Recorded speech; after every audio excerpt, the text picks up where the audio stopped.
today's video, I'll show you how to create a ledger in Zoho Books so you can track your business finances efficiently. First, log into your Zoho Books account and make sure you're in the correct organization. On the left sidebar, click Accountant, then select Chart of Accounts.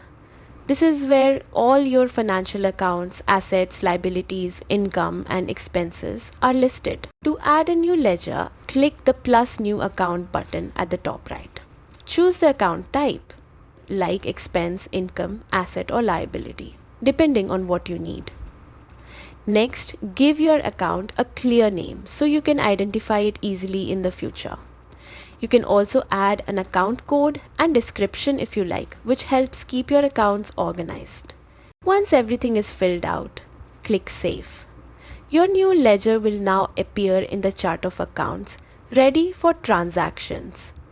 Regularly updating and monitoring your ledger keeps your financial records accurate and organized. And that's it. You've successfully created a ledger in Zoho Books.